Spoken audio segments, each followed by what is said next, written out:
शंकर जी के चरणों में जहां से पानी बहकर निकलता वहां राइट हैंड में गणेश, लेफ्ट हैंड में कार्तिक। जहां पर शिवलिंग रखा है वो माता पार्वती का हस्तकमल, शिवलिंग के रूप में शंकर। ऊपर से एक एक बूंद जो जल की धार बह रही है वो शंकर जी की 5 लड़कियां, जया, विषहरा, सामरीवारी, दोतली, देव। शंकर जी के जल जहां से बहकर जा रहा है उसमें बीच में जो एक मोटी सी लाइन है वो शंकर जी की छोटी लड़की है सुख सुंदरी। शंकर जी का संपूर्ण परिवार जब वहां पर है तो हम केवल शंकर को जल नहीं चढ़ा रहे, शंकर के पूरे परिवार को चढ़ा रहे। पार्वती के पास पहुंच गए किसान, और किसानों ने पार्वती जी से कहा मां कृपा करिए। माता ने पूछा क्या हुआ? शंकर जी 12 साल बाद डमरू बजाएंगे और डमरू बजेगा तभी पानी आएगा, इंद्र ने कहा। पार्वती जी बोली चिंता मत करो, तुम जाओ, अब डमरू बजवाना हमारा काम है। पार्वती जी ने गंगा जी को बुलाया, गंगा जी आई। पार्वती जी बोली गंगा, मैंने सुना है कि 2-4 साल तक व्यक्ति जो काम नहीं करता उसको भूल जाता है, फिर कभी जिंदगी भर नहीं कर पाता। एक बार मेरे को याद है गंगा, जब भगवान शंकर नटराज बनकर आए थे ना मेरी शादी के पहले मुझे रिझाने के लिए, नटराज अवतार भगवान ने धारण करा था, तब शंकर जी इतना अच्छा डमरू बजाते थे, इतना बढ़िया डमरू बजाते थे। और शंकर जी को डमरू आज भी बहुत अच्छा बजाना आता है, पर मैंने सुना है कि 12 साल तक शंकर डमरू नहीं बजाएंगे। पर चिंता मुझे ये लगी, अगर 12 साल तक कोई व्यक्ति काम नहीं कर पाता तो वो कुछ काम कर ही नहीं पाता, भूल जाता। सिलाई करने वाला 12 साल में अगर सिलाई करेगा तो सिलाई भूल जाएगा, कढ़ाई करने वाला कढ़ाई करेगा तो 12 साल में कढ़ाई भूल जाएगा। तो फिर शंकर जी अगर 12 साल बाद डमरू बजाएंगे तो डमरू बजाना भूल तो नहीं जाएंगे। शंकर जी को कुछ भी हो पर थोड़ा सा प्रैक्टिकल करते रहना चाहिए। गंगा, शिव जी को थोड़ा सा प्रैक्टिस करते रहना चाहिए, थोड़ी थोड़ी प्रैक्टिस करें। इतने में शंकर जी बैठे थे और शंकर जी ने सुना कि प्रैक्टिस करो नहीं तो डमरू बजाना भूल जाएंगे। और मेरे को भी 1 साल हो गया और डमरू तो नहीं बजाया, इंद्र के कहने पे कहीं भूल तो नहीं गया। शंकर जी को चिंता लगी भूल तो नहीं गया, अगर भूल गया होऊंगा तो शंकर जी ने डमरू को उठाया और धीरे से बजाया। जैसे ही बजाया तो जलदेव ने बरसाया, जल वृष्टि प्रारंभ।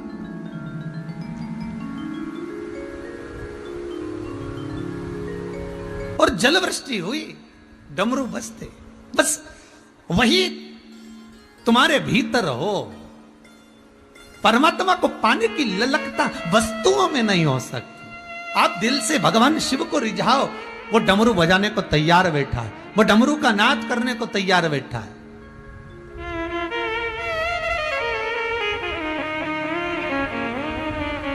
वो तुम्हारे सम्मुख में आने के लिए तैयार बैठा है।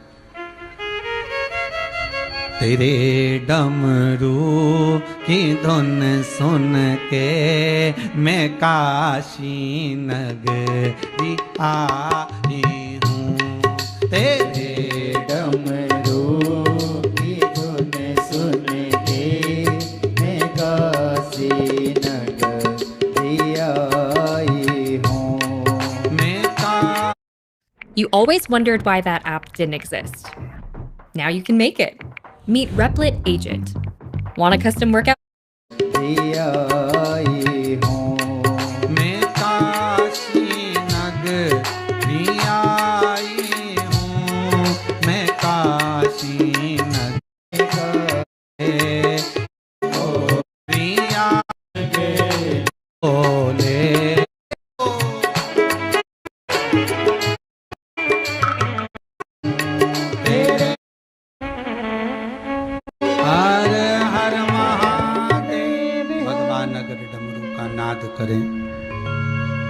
डमरू का यदि नाद करें शिव,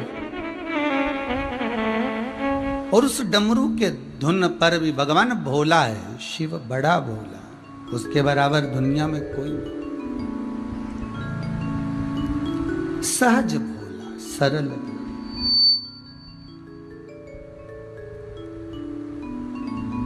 शिव कथा कह रही है,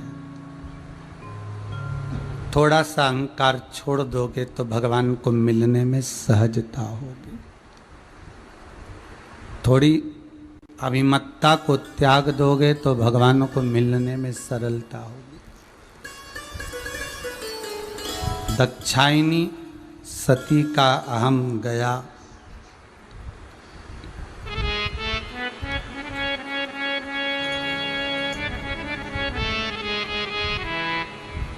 जिसके दरवाजे का अहंकार था दक्ष प्रजापति के अहंकार। दक्षायनी को अहंकार किस बात का था कि मैं दक्ष की बेटी हूं, मैं दक्ष की पुत्री हूं।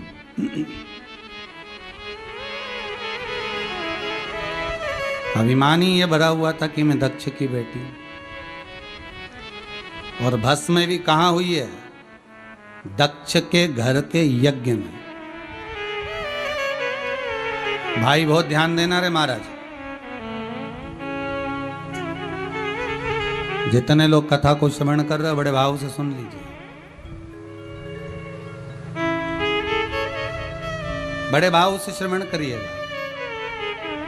दक्ष के घर में जाकर दक्ष के ही यज्ञशाला में दक्षायनी सती हो गई, भस्म हो गई। अहंकार जिस चीज का होता है, अभिमान जिस चीज का होता है, वही चीज सबसे पहले टूटती है। सबसे पहले वही टूटेगी। जिस चीज का अहंकार होगा, जिस चीज का अभिमान होगा, सबसे पहले टूटने वाली वही है। और देख लो अहंकार, ये दांतों को सबसे बड़े अहंकार रहता है, मैं सबको खा सकता हूं, मैं सबको खा जाऊंगा। सबसे पहले वही टूटते हैं। इन नैनों को अभिमान रहता है, मैं सब कुछ देख सकती हूं, धीरे धीरे वो भी चली जाती है। श्रवण को अहंकार रहता है कि मेरी शक्ति बड़ी प्रबल है, मेरी श्रवणता बड़ी प्रबल है। सबसे पहले वही धीरे धीरे चले जाते हैं।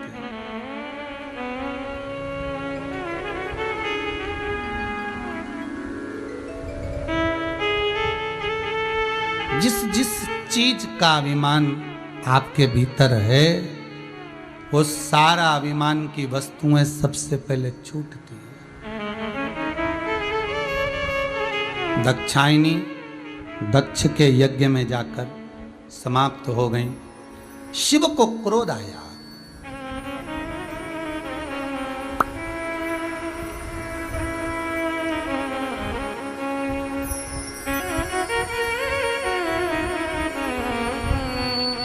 शिव को क्रोध आया।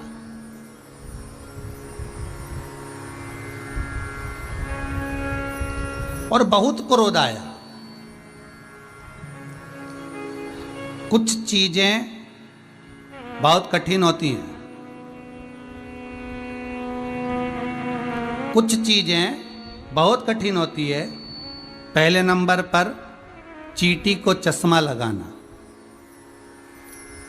सबसे कठिन काम है। दूसरे नंबर पर हाथी को गोद में बिठाना, अरे बोलो जम के सही गलत है, बहुत कठिन काम। चींटी को चश्मा लगाना कठिन है, हाथी को गोद में बिठाना कठिन है, और पति को पत्नी को समझाना कठिन है। ये दुनिया की सबसे कठिन चीज है। शंकर भगवान पार्वती को, दक्षायनी को समझा रहे थे, सती को समझा रहे थे कि तू मत जा। नहीं मानी, चली गई और शांत भी हो गई, समाप्त हो गई, भस्म हो गई। शंकर भगवान को क्रोध आया, और वो क्रोध दक्ष प्रजापति पर कम आया। अगर क्रोध आया तो सती पर ज्यादा आया कि सती, अगर तुझे प्राण त्यागना ही थे, मान लो तुझे प्राण छोड़ना ही थे, तो तू कहीं और प्राण छोड़ती। पर तू जो यज्ञ हो रहा था, उस यज्ञ के कुंड में कूद कर तूने प्राणों को त्यागा।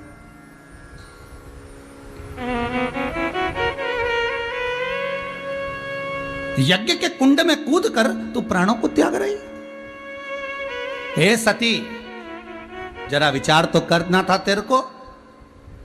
शास्त्र कहता है, हिंदू धर्म कहता है, हमारे वेद और पुराण कहते हैं, कहीं यज्ञ हो रहा हो, अनुष्ठान हो रहा हो, सत्कर्म हो रहा हो, भजन कीर्तन हो रहा हो, कोई पुण्य का कार्य हो रहा हो, बन सके तो उसमें सहयोग प्रदान करना, अन्यथा उसमें जाकर आप अड़चन उत्पन्न मत करना।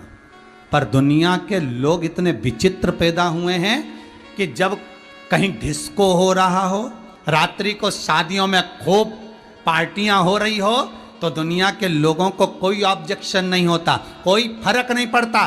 पर कहीं सुंदरकांड का पाठ हो रहा हो, रामायण हो रही हो, भागवत हो रही हो, गीता जी हो रही हो, स्मरण हो रहा हो, तो दुनिया के लोग पहले से फोन लगाना चालू कर देते हैं। आवाज धीमा करो, साउंड कम करो, ये कम करो, प्रचार कम करो। अरे भाई, शिव महापुराण की कथा कहती है, जैसे जंगल में शेर धाड़ता है, सिंह की गर्जना से छोटे छोटे जीव भाग जाते हैं, उसी तरह शिव महापुराण की गर्जना से हजारों लाखों जो रोग व्यक्ति को ग्रसित करने वाले होते हैं, काम, लोभ, आसक्ति, व्यसन आदि आदि जितने रोग हैं, परेशानियां, ये सब भाग जाते हैं, ये सब भाग जाते हैं।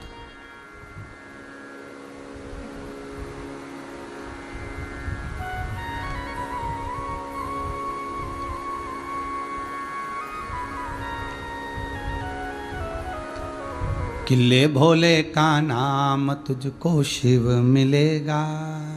भगवान शंकर का नाम मात्र स्मरण करने पर, नाम स्मरण करने पर जीव का सुख एक आनंदित हो जाता है। आपको पहले भी कथा में कहा था कि बैसाख के महीने में बेले का फल,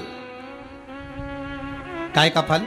बेले का फल, उस फल को शंकर को चढ़ाकर उसका गुर्दा रख लीजिए,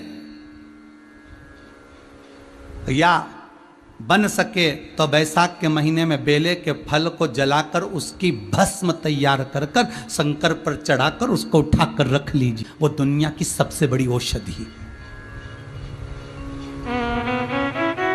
वो दुनिया की सबसे बड़ी औषधि है। बैसाख के महीने में एक बेल का फल अगर आपको कहीं मिल जाए तो उस बेल के फल को सुखाओ, सुखाकर उसको पीस लो, और पीस कर या उसको जलाकर उसकी भस्म तैयार कर कर शंकर पर चढ़ा दो। चढ़ाने के बाद उसको उठा लो, उतार कर एक डिब्बी में भर के रख लो। कभी जीवन में ऐसा लगे कि बहुत भारी रोग आ रहा है, ऐसा लग रहा है कि शरीर में, उदर में, पेट में कोई ज़्यादा तकलीफें बढ़ रही, एक चुटकी वो भस्म बस शंकर का नाम लेकर धारण कर लीजिए, आपको आनंद की अनुभूति हो जाएगी, कोई औषधि लेने की जरूरत नहीं पड़ेगी। शिव का स्मरण मात्र सुख का देने वाला।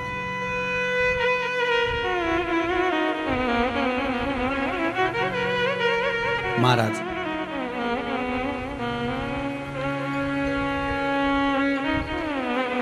शिव महापुराण की कथा कर रही, अगर तुम्हें भस्म होना ही था सती दक्षायनी, तो और कहीं जाकर भस्म होती तो चल जाता, पर आपने यज्ञ के अंदर कूद कर आहुति दे दी अपने शरीर की। ये ठीक नहीं, ये श्रेष्ठ नहीं है।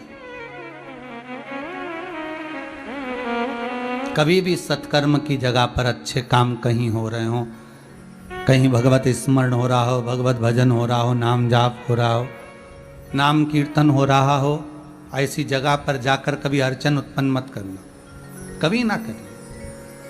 और प्रयास करिए कि अच्छा भजन कीर्तन नाम जाप होता रहे। प्रयास ये करिए कि अच्छे काम होते रहे।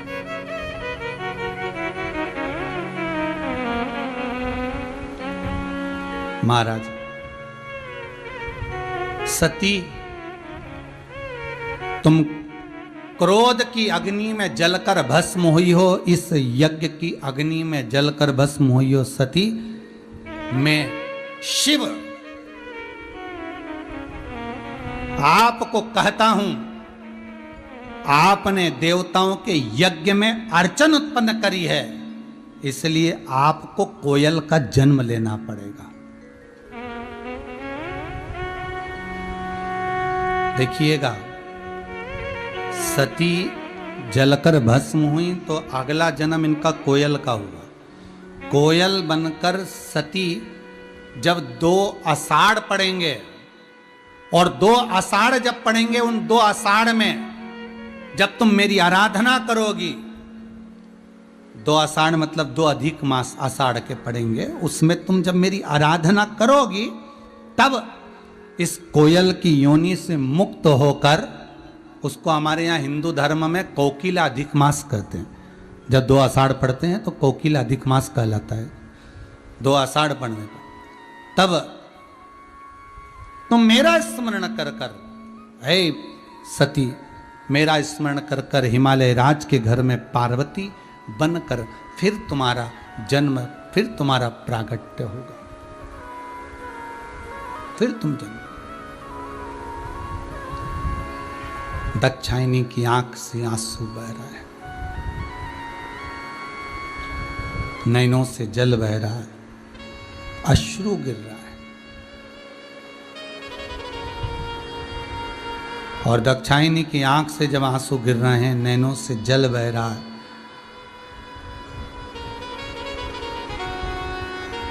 कि मैं कोयल बनूं, ठीक है, पर आपसे तो मैं वंचित रह जाऊंगी,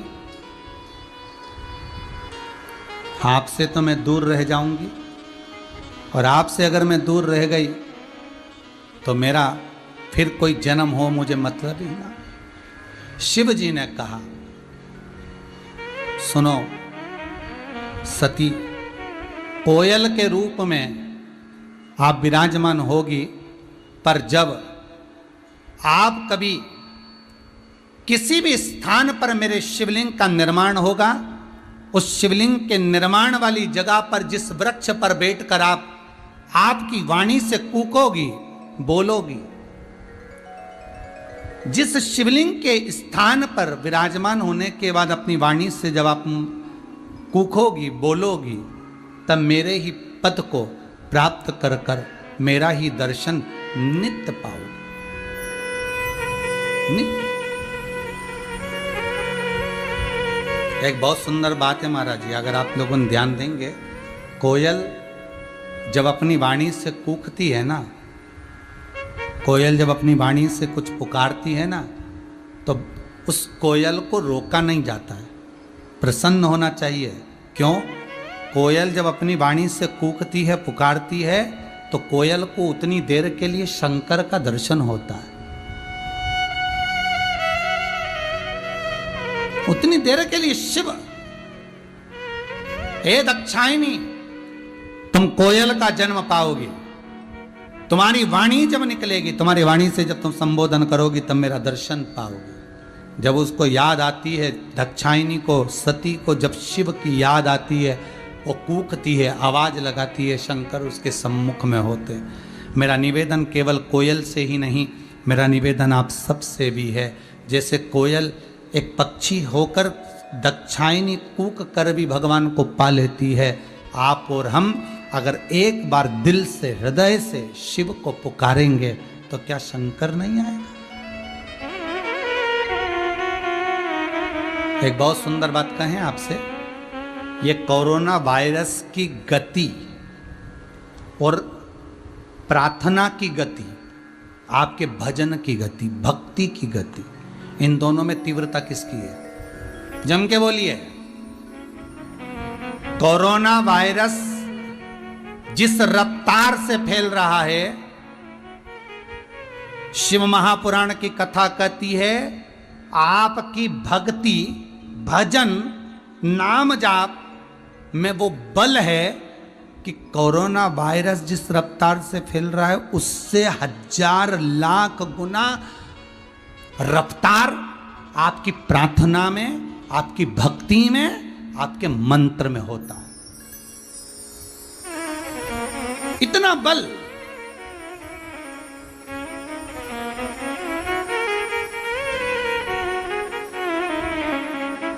आप दिल से पुकारो, मत बोलो। आप मुख से अगर कोई शब्द नहीं निकाल सकते, मत निकालो। दिल से बैठकर भी आप शंकर जी का अनुमोदन करोगे। कोई बीमार भी है, उसके लिए प्रार्थना करोगे। कहते हैं कोरोना वायरस दुनिया का दुख जिस रफ्तार से चलता है, उससे 1000 लाख गुना ज्यादा तेज रफ्तार से हमारे दिल की प्रार्थना चलती, हमारा मंत्र जाप चलता, हमारा स्मरण चलता। आपसे ये नहीं कहा कि आप महामृत्युंजय का जाप करो, आप ओम नमः शिवाय जपो, आप श्री शिवाय नमस्तुभ्यम जपो। आप तो दिल से भगवान को पुकारो। तुम्हारे दिल से जब तरंगे निकलेंगी, तुम्हारे दिल से जब आवाज निकलेगी, जब कोयल कूकी तो शंकर को सामने आना पड़ा। जब तुम्हारे दिल से तुम भगवान को पुकारोगे तो ये तरंगे जब निकल कर जाएगी तो वायरस से ज्यादा तेज भागती हैं हृदय की तरंगे। प्रयास कर कर देखना। पहले के समय में मोबाइल नहीं होते थे। पहले के समय में आप किसी को याद करते थे, बहुत दिन हो गए थी वो जीजी नहीं दिखी, और मालूम पड़े कभी कभी ऐसा होता था कि या तो उसका पत्र आ जाता था या जीजी घर पे आ जाती थी। ये दिल की तरंगे होती थी। पहले ये मोबाइल नहीं होते थे, पहले फोन नहीं होते थे। ये दिल से याद किया जाता था और सामने वाला व्यक्ति सामने आ जाता था।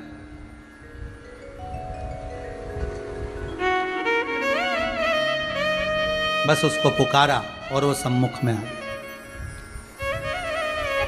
केवल कोयल के लिए नहीं, हम सबके लिए शंकर जी की यह कथा प्रमाण दे रही है कि आप दिल से पुकारो। कोयल के सामने जब शंकर आ सकते हैं तो आपके सामने भी मेरा विश्वनाथ आ सकता है, आपके सामने भी मेरा शंभू आ सकता है, आपके सामने भी शंकर आ सकता है। एक किसी ने एक फोटो भेजा है हॉस्पिटल में, मुंबई के हॉस्पिटल में रूम के अंदर जिस व्यक्ति को ऑक्सीजन लग रही है और वो व्यक्ति जो तड़प रहा था, उस व्यक्ति के सामने टीवी पर यही शिव महापुराण जो ये राजगरिया परिवार करा रहा है, वही शिव महापुराण की कथा उसके सामने चल रही है। और उसके शरीर की गति देखिए, उस व्यक्ति की धैर्यता देखिए। मैं कहूँगा आस्था चैनल वालों को, समीर जी के पास फोटो है, वो दिखाइए जो क्लिपिंग उन्होंने बना के भेजी है मुंबई हॉस्पिटल से, जो वीडियो बनाकर भेजी कि शिव महापुराण का बल क्या होता है।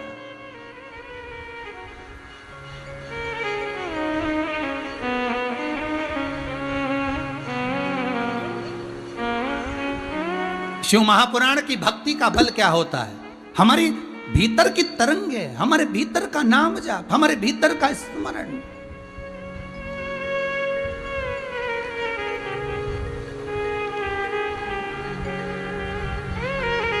और वो नाम जाप का फल महाराज, आप ना, हम फिर कहेंगे आपको, हम फिर कह सकते हैं, अभी मंदिर बंद हैं, सारे देवालय बंद हैं, मान लो आप नहीं जा सकते, आप नहीं पहुंच सकते, तो आप अपने दिल से तो पुकार सकते हो उस शंकर को। उस मंत्र की तरंगे क्या कहती है, मात्र शिव महापुराण की उसने लिखकर भेजा है। अगर हो आस्था चैनल वालों के पास तो दिखाइएगा कि सामने टीवी चल रही है और मरीज उस टीवी को देखकर अपने आनंद सुख से उस कथा का रसास्वादन कर रहा है। जो तड़प रहा था उन्होंने जो डॉक्टरों ने मैसेज लिखकर भेजा कि शिव महापुराण की कथा, वो जीव जो सुन रहा है उसके इतना आनंद हो गया कि उसका मरीज का विल पावर मजबूत होकर वो ठीक होने लगा। तो ये दम शंकर की कथा में, ये तरंगे आपका प्रेम, आपकी वात्सल्यता, आपका स्नेह, आपकी करुणता।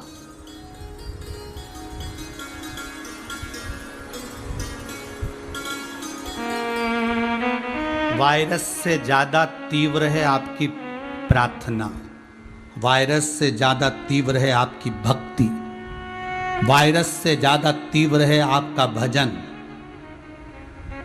वायरस से ज्यादा तीव्र है आपका स्मरण। एक बार नेत्र बंद कर कर आप दिल से उसको पुकार कर देखना। कोयल तो कूकती है तब शंकर सामने आते हैं, आप तो दिल से उसको पुकार कर देखिए, वो सामने खड़ा मिलेगा। उसको पुकारो। तेरे दरबार की बाबा निराली शान देखी है, तुझे देते नहीं देखा पर झोली भरी देखी। उसके भाव, उसके भजन में एक आनंद की अनुभूति है, एक उत्साह की